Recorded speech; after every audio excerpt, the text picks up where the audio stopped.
Thank you once again for joining us today. Ndị Igbo, Isaac Ankonye chiri ya zelu.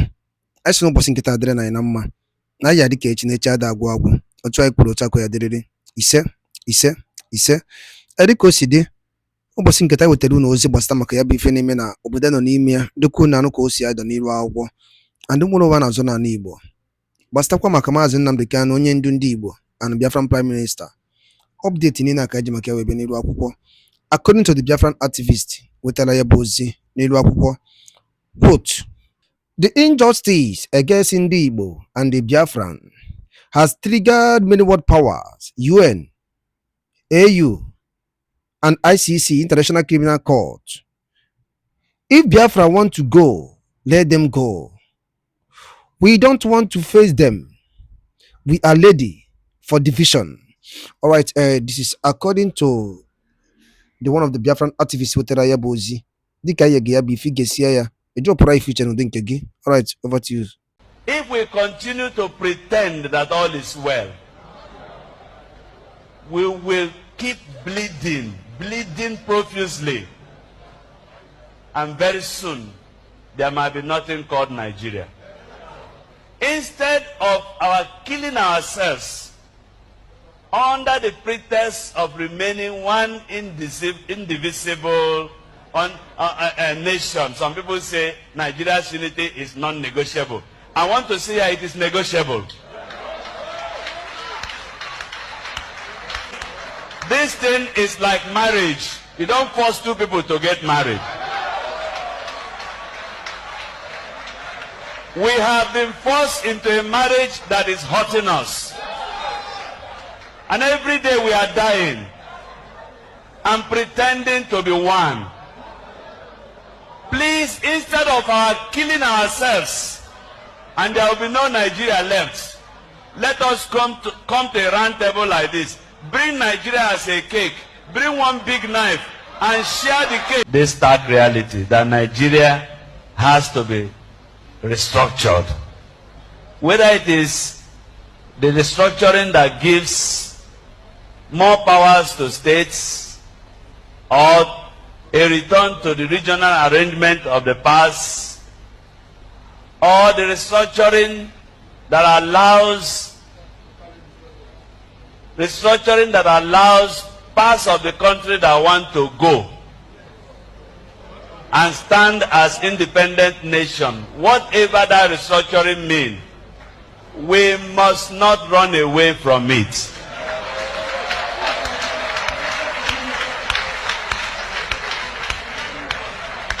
And our position as bishop, and I must say now, I'm carrying you along as a diocese, is that English and the French part that are trying to go away. You know what is going on. So for anybody to be calling for war, or you think you can just separate, it's not easy. I believe in Nigeria. I believe Nigeria will continue to exist.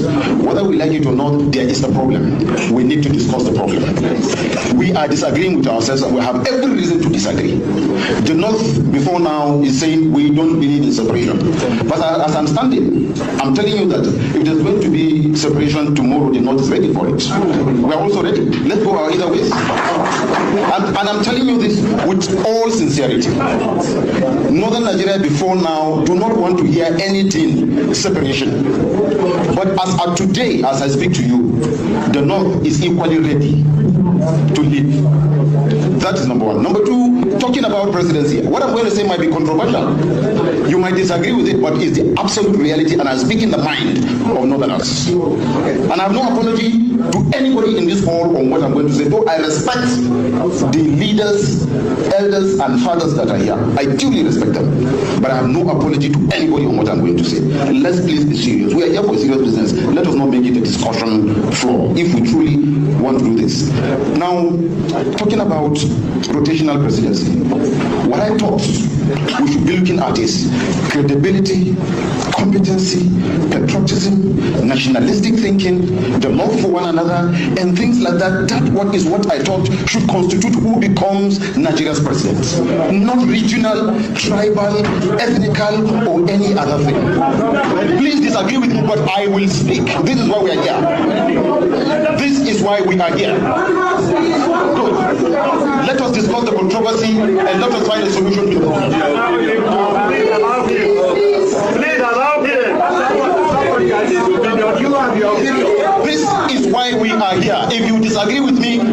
I give you a position. This is my position. This is the position of Northern Nigeria. So if you disagree, make your position known. Now, let us look at competency, credibility, patriotism, the love for the country to move Nigeria forward. Yes, we should create, there should be a room for discussion. Call it national conference, call it restructuring, call it whatever. I agree that we should come to a round table and discuss Nigeria and discuss the way forward for Nigeria.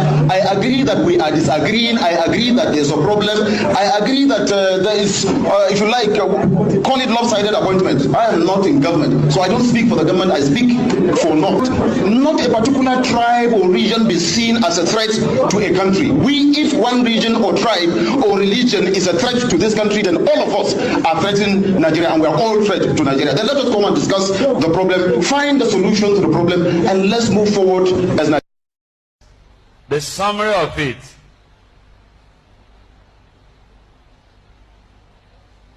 The summary of it is that we cannot run away from this stark reality that Nigeria has to be restructured. Whether it is the restructuring that gives more powers to states or a return to the regional arrangement of the past, or the restructuring that allows parts of the country that want to go and stand as independent nation, whatever that restructuring means, we must not run away from it.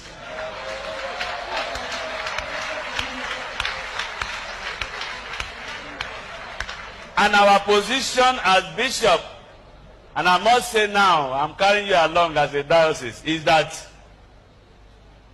if we continue to pretend that all is well,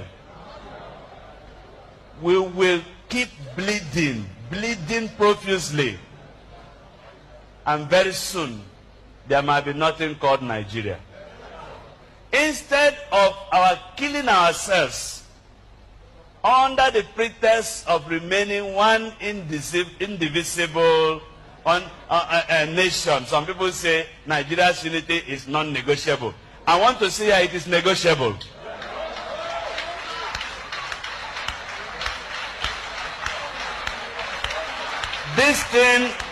This thing is like marriage. You don't force two people to get married. We have been forced into a marriage that is hurting us. And every day we are dying and pretending to be one. Please, instead of our killing ourselves, and there will be no Nigeria left, let us come to a round table like this.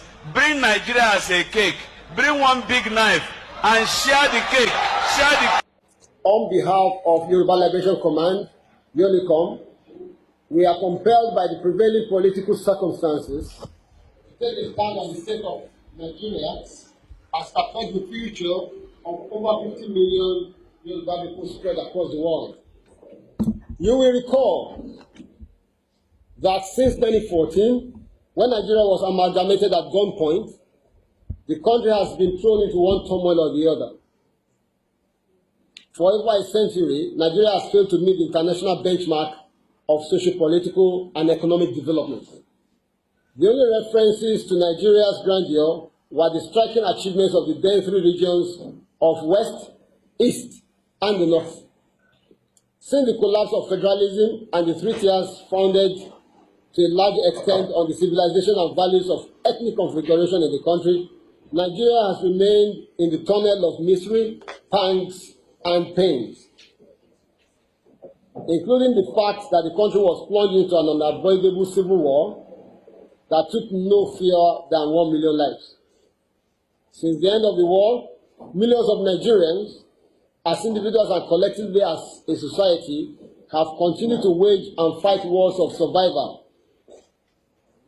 characterized by extreme hunger and lack of the essentials of life, like housing, good water, shelter, electricity, health, and drinkable water. It has been most traumatic for the Yoruba nation, which between 1953 and 1966 raised one of the most advanced political economies in Africa and in the entire black world, pairing on the same level with many countries in Europe by the standard of the time. The Yoruba educational, cultural, political institutions were not only some of the best in Africa, the then Western region gave hope to the entire black world with the highest human development index in Africa by the rating of the UNDP. The destruction of regional system of government has turned Nigeria into a unitary state, dotted by a savage culture of corruption, ineptitude, inefficiency, moral degradation, deaths, violent crimes, and now violent religious extremism. The so-called democracy is nothing but the imposition of individual will through an orchestrated mass corruption where the poverty of the voters are exploited for electoral gains by politicians seeking political offices. Democracy is about the interests of the few elected people and their cronies. Democracy is now government of the party, for the party leaders, and by the party members. Since 1914, the recurrent question has been, should Nigeria remain one or not? Should the bottled-up energies free and liberate themselves from the shackles of misery, the fetters of iron, and the muddiness of agony, or should they remain in eternal servitude?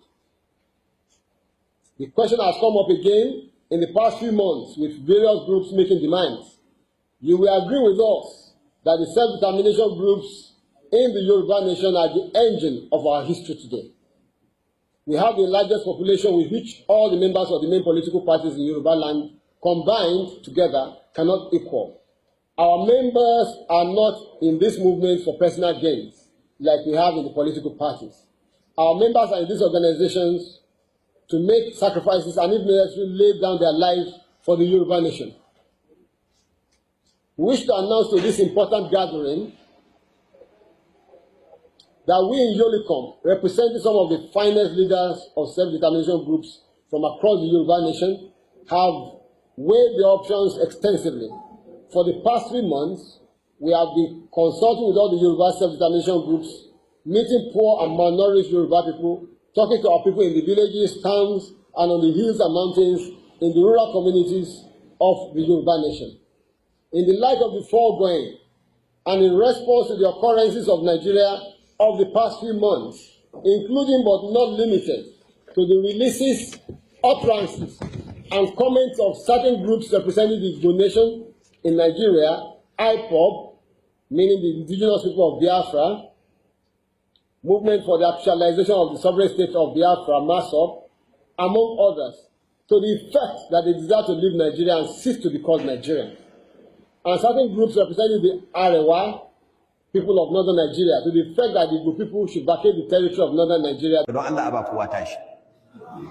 In yamurai a ba su yi Biafra, Yarba a ba su yi Oduduwa Republic, mu ko in Nigeria in su canza mata suna muka yi. Shikenan maganin ƙeya rabuwa. Ni ban san taurin kan da ke ɗiban mutanen mu ka Arab, in ba Araba ƙasar shi mai amfanin zama da su. Mutum ne ya riga ya rena ka bai son ko mi kai bai gani nai duk kokarin da kai mai bai gani don Allah mai amfani zama da wannan dan iska don haka Allah don rahamaka ka kawo kaddara ta sa an karaba Najeriya kuma a raba ta uku ba biyu ba a raba ta uku ya raba a ba su tasu inyamurai a ba tasu muku ba tsaya ga tamu